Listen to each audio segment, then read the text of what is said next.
65 years ago, this was the sound of docks across Britain waking up each morning. An army of workers, their boots clattering on quayside cobbles. Dockers, tallymen, checkers, stevedores, hatchman, winchmen, samplers, grain porters, timber porters, teamers, tacklemen, yardmasters, shunters, pilots, tugboatmen, boyboatmen, freshwatermen, blacksmiths, weighers, dock watchmen, dredgermen, launchmen, needlemen, jetty clerks, warehousemen, measurers, coal trimmers, lightermen, lumpers, and just as you think you've named them all, up goes a crane driver to his seat in the sky. These men were the engine, driving the British post-war recovery.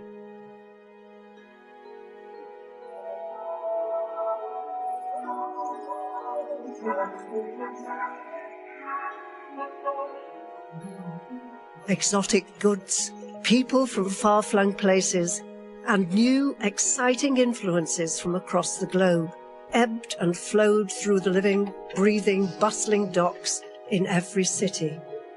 The docks was the city. It was the lifeblood. It was the pulse. It was everything. Around these docks grew waterfront communities, a kaleidoscope of different cultures. Maltese would be spoken on the corner, Portuguese the next street, Arabic, Somali. We were a community of seamen from these countries. These were the first places to experience new styles and sounds. Can you imagine there were 25,000 plus seamen in and out of Liverpool, bringing music and records in?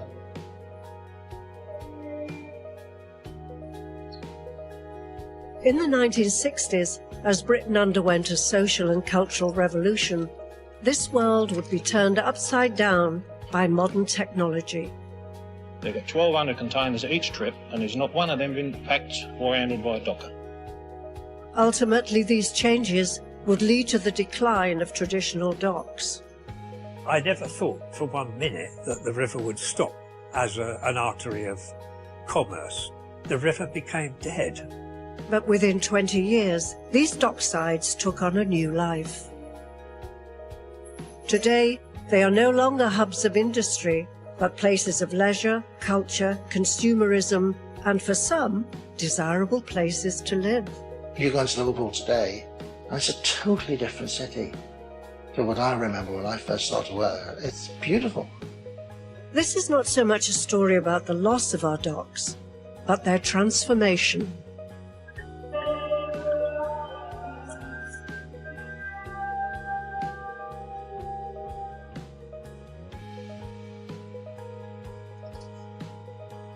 One of Britain's biggest docks was Liverpool. It exported more than any other UK port and was the main gateway for transatlantic trade with North America. The city was shaped by the sea and depended on thousands of dockers. Basically, every other house, the dad was a docker. You know, there were thousands of men on the docks. There was people walking or on bikes or buses full. It was noisy, it was loud, and just busy. This busy waterfront was the point of departure for anyone and everyone who wanted to make the journey to America by sea. This transatlantic link meant there were as many seafarers in the city as there were dockers. You dream boats, you lovable dream boats. In our day, every family or every second family had someone who went away to sea. And that was the main industry. When you think of one industry with 20-odd thousand men working for them. Billy spent much of his career working in the kitchens of Cunard liners. I'd follow you, darling, to any shore. In the era of the great liners, and by the end of World War II, Cunard was the largest Atlantic passenger line. Liverpool was the hub of the company's European operations. The landing stage was very near half a mile long, and you were getting those days 2, 3, 4 ships nose to tail. Billy documented his voyages to destinations such as New York and Montreal on this rare 8mm footage using a brand new American home movie camera. This is the original and the first movie camera I bought when I went to New York. In England, you couldn't buy a movie camera. It's a mechanical camera. You wind it up, and there it is, still in full working order. Not only takes 8mm movie, but it takes still shots. Before the arrival of the passenger jet, these liners were the choice of travel for the rich and the famous. And Billy seems to have collected photographs of most of them. This is Noel Coward and Debbie Reynolds. That's on the Queen Mary as well. Liberace, this is signing autographs for the stewardesses. Deborah Kerr helping herself to a drink behind the bar. Seafarers like Billy returned to Liverpool bringing with them the sight, sound, and even the smell of the USA. This made a big impression on the city's dockers. You know, on a Yankee boat, you know what you can smell? Coffee. You can smell this waft of fresh ground coffee. Everybody doing that coffee grind. I used to notice the seafarers, you know, and I used to look at the quality of the clothes. Like, I mean, I was only 18, and I used to look, and you couldn't help but miss it. They looked really well dressed. And you could see that this was a really rich nation. And there's a poser, just come home, posing in my wife's back garden. These self-confessed posers earned a nickname among the dockers, the Cunard Yanks. When we were travelling to join our ship of an early morning, we'd go on the overhead railway. And we're in our suits, going to work in our suits. And the dockers would all say, oh, look at these couple of Cunard Yanks. Don't sit next to them. They smell like poof puffs. Because we had aftershave on and we smelled nice. You've either got or you haven't got. Or you haven't got. Some of the lads in the market diner in New York, we were coming ashore at the landing stage in American suits. A lot of the lads were posers. They'd be flashing American dollars, and after 5 minutes in New York, they were speaking like, well, hello there, you know? You've either got or you haven't got. Along with their swagger, they brought back all manner of American goods for friends and family. I was bringing my children beautiful American, my daughter, lovely American dresses. She was running round when we had a flat down in Smithdown Road in American dresses. People were saying, oh, God, she's like a little princess, you know. Although its transatlantic link gave Liverpool's waterside a distinctly American twist, sailors coming into port from other parts of the world brought rarer and more exotic items with them. Guys who went away to sea, they'd bring these multicoloured parrots home. I remember my nanny had one. It swore like a trooper. And when the priest used to come round once a month collecting, and someone would have to run down the yard with the parrot so it wouldn't swear in front of the priest. Liverpool's transatlantic connection was the backbone of both its passenger and cargo trade. The volume of goods handled by the city's docks was second only to that of London.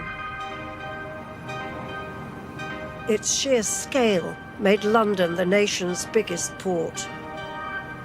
London's docks had expanded to handle the global trade that sustained the British Empire.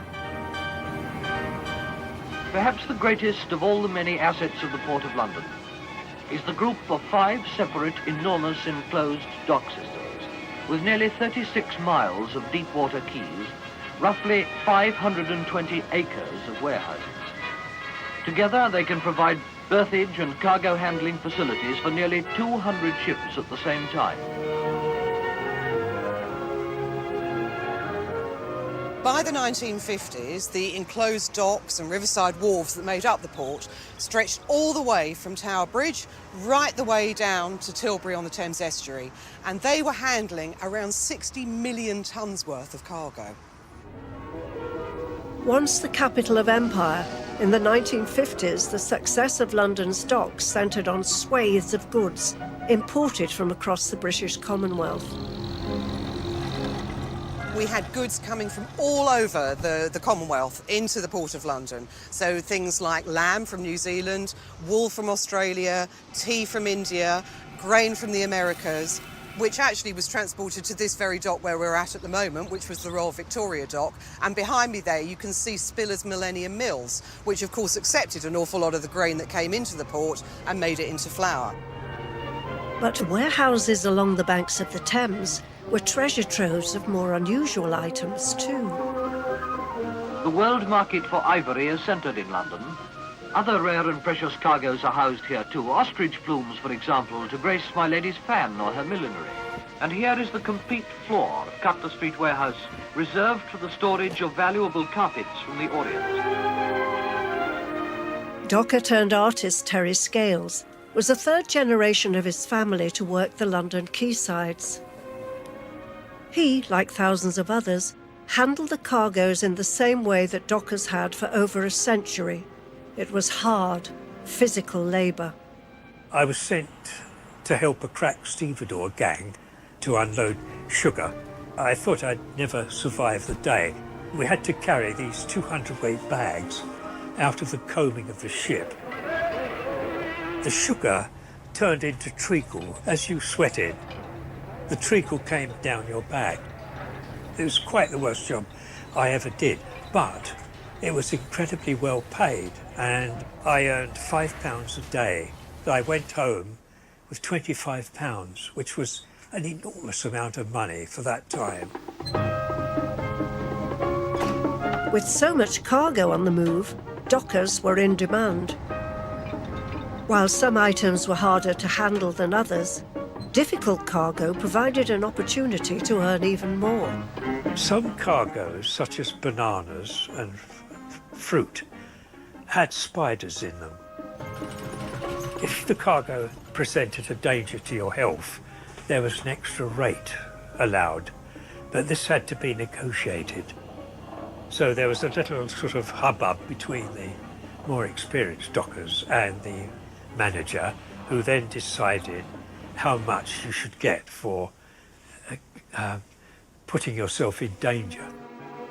Although dock work was laborious, being a docker gave Terry the opportunity to use his artistic skills as well. A magazine produced for the Surrey commercial dock workers would give him the chance to illustrate some of the dock's most well-known characters. The editor, a stevedore, approached Terry for help. The editor said, I hear you've been to art school. I said, yes. He said, well, we'd like you to do portraits of our retiring veterans. So I said, yes, I would love to do that. I did a series of portraits. They had just faces like tree trunks, wonderful characters. The faces of the dockers that Terry sketched represented a type of worker that to those beyond the dock walls was seen as a breed apart. Dockers were in a unique position. They were part of a distinct and closely connected working community with a long history. Yet they also had access to the world through the global cargoes they handled. Docks were unique because their quays would be lined with these exotic goods and merchandise from across the globe that simply wouldn't appear in any other part of the country. But in Britain's docks, it wasn't just cargo that arrived from all over the world. People came too. One dockside community in South Wales embraced arrivals, whichever corner of the world they came from. It was St. David's Day when we docked in Tiger Bay, and the skipper wouldn't give us any pay. Neil Sinclair's grandfather, a seafarer, made Tiger Bay and Cardiff his home at the turn of the 20th century. Oftentimes, black seamen found themselves abused, racially abused and what have you, at that particular time in history. But word was already out through all the ports around Great Britain. Well, if you want to feel at home, get down to Tiger Bay, because that place nobody sees the colour. And so that's how my father's father... Tiger Bay was a typical sailor town, an area of the docks where seafarers from every country could buy provisions, find lodgings, and enjoy their own entertainment. Most ports would have some sort of port area, sailor town, with very, very distinctive characteristics, sometimes seen as dark and dangerous, as well as exotic and interesting. Not always welcoming strangers, undoubtedly, but being a place where you might meet strangers. Olive Salomon met her future husband Ali, a young chef from the Yemen, in a chance encounter when she took a wrong turn towards the dockside. I've been to the pictures in St Mary Street and came out and lost my way. It's making my way to the docks rather than to the town. I stopped and asked this boy then the way to Queen Street, and he said I was losing my way to the docks. And we started talking. I think we fell in love there and then. We got married when I was 16 and 3 weeks, actually. We had 10 children, 5 boys and 5 girls. Of course, when I got married, there was a great stir at home because the priest from the church even came and told my mother that marrying an Arab, I was marrying a heathen. And, there was quite a stir at home. Shame and sorrow for the family. The reaction of Olive's family was a common experience for women who married into the different cultures found in Tiger Bay. It wasn't the place to go. And in fact, well-to-do families, if they couldn't get their kids to go to bed, used to say, now, if you don't behave yourself, I'm going to take you to Loudon Square and leave you there, because the boogeyman was there. But God bless them, they missed out on the most spectacular way to live. Honestly, they just have no idea of what it was really like to live here. Tiger Bay. Tiger Bay. It's just like a fancy dress ball. And those who can't say that they've been down the bay, well, they haven't seen Cardiff at all. Even the silver screen was drawn to the animated dockland community of Tiger Bay. J. Lee Thompson's film of the same name opens with a sailor, played by Horst Buchholz, returning home through Loudon Square, the heart of the community, where we see gambling on a street corner. Illegal gambling activity used to take place, so all the seamen would be there with their wages, gambling on the corner. The bobbies might come around the corner from the Maria Street police station, and then it was a situation of heads up, and dice would disappear, money would disappear, and people would just mill around, and then the police would come, and then they'd have to leave because nothing illegal was going on. And when they disappeared around the corner at Loudon Square, life went back to normal. In a later sequence down by the docks, Gilly Evans, played by Hayley Mills, gets into a scuffle with one of the local boys, played by Neil himself. And I was the only extra from the local community that actually had a speaking part, and the only person in the entire film that spoke with a Cardiff accent. Who asked you to butt in? You're not playing with us. Yes, I am. No, you're not. We don't want you. Why not? You haven't got a gun. That's why I do. She said she had a little bomb. It was a cat bomb. And I said, well, cowboys don't play with bombs. Anyway, get back to London, Gilly Evans. You don't belong down here. I got a bomb. A bomb? Cowboys don't use bombs. Hey, give it! Go on, clear up. Now, because the tide came and went, every morning it would leave a film of mud on the ramp. So it took us about 3 weeks to do this 5 minutes of scene on the film, because we'd have to run down there, or we'd slip down on the mud or whatever, and so there was always chaos going on. Give her back the bomb. Go on, give it to her. Now clear off and leave her alone. The vibrancy of the Tiger Bay community captured by J. Lee Thompson's film reinforced the public's perception of the life of a sailor town. By the early 1960s, dock communities were well-established melting pots for different cultures. Transatlantic travel and trade introduced glamour, style and swagger into post-war Britain. And our global connections were showcased in all manner of goods traded with the world. But above all, the fortunes of docks across the country depended on the physical labour of working communities. It was dirty, filthy, hard, soul-destroying labour. Last year, dockers earned an average of £19 a week. The work often meant hard labour, perhaps handling meat carcasses, which taxed a strong man's physical resources to the limit. When it's pouring the rain down here, they stand down there every day long in the pouring the rain. And you work hard, what do you get for it? Nothing. You couldn't get washed anywhere, there's nowhere to wash yourself. You couldn't get a shower. There were no proper toilets. A big sewage pipe with the holes in to bolt a pipe to it, you know, the sort of thing you'd put in the main road in a housing estate. For over 100 years, getting daily work on the docks was an uncertain prospect. Dockers turned up in the hope of being hired by an employer from one day to the next, but there was no guarantee they'd go home with a wage in their pocket. Up until the 1960s, the majority of dock workers in British ports were hired on a casual basis. They would be hired to turn around a ship by a variety of employers, including stevedores, shipping companies, warehousemen. There was an incredible amount of flexibility for employers. They could hire dockers as needed, depending on the volume of trade coming into the port, but then they could discard them soon after. The post-war Labour government had attempted to bring some order to this casual labour system. They created the National Dock Labour Scheme, which added dock workers to a nationwide register. Registered dockers were permitted to collect a minimum daily payment from employers, even if they weren't required, as long as they could prove that they had come to the docks seeking work. It issued every worker with a buff book about that large, which was called a brief. And if you were unsuccessful in gaining work on a particular day, you took your brief to the pool, which was an enormous, great hangar-like shed. The dockers called it the pen.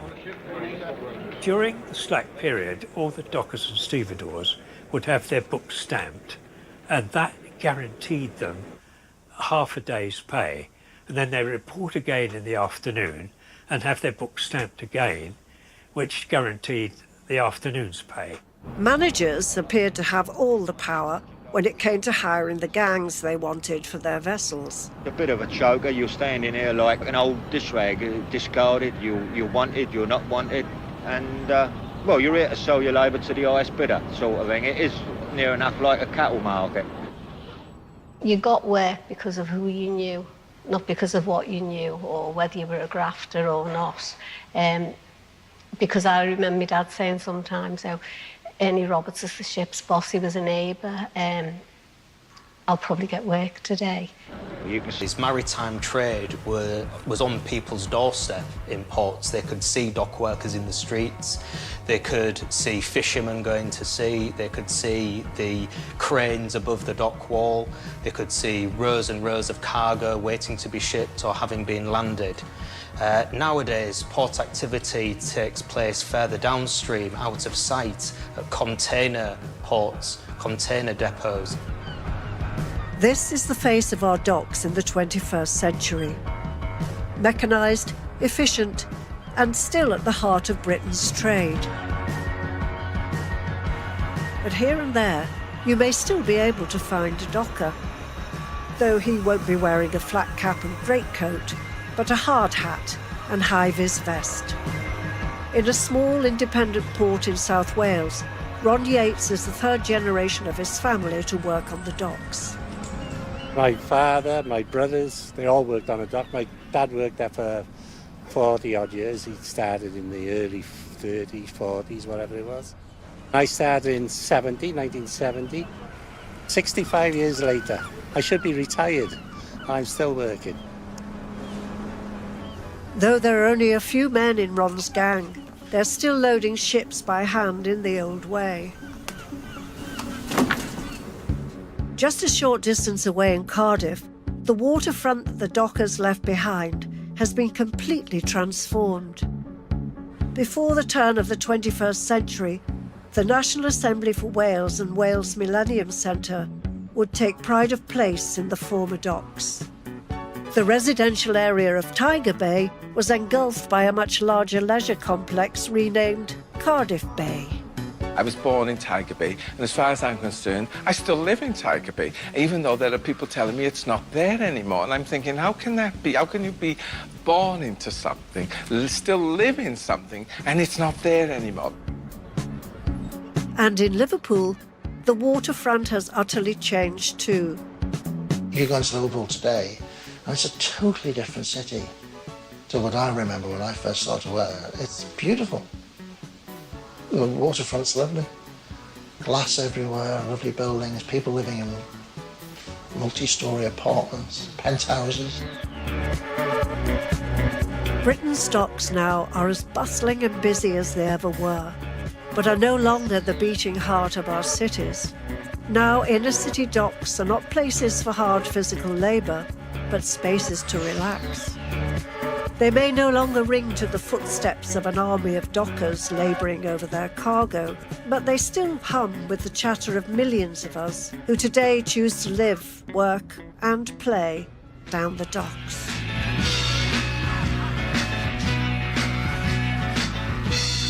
On BBC Two now, the fate of Wessex and its princess lies in Uhtred's hands. One almighty battle in the series finale of The Last Kingdom now. Comedy to come here on BBC Four as Arena celebrates the genius of Ken Dodd. Happiness next.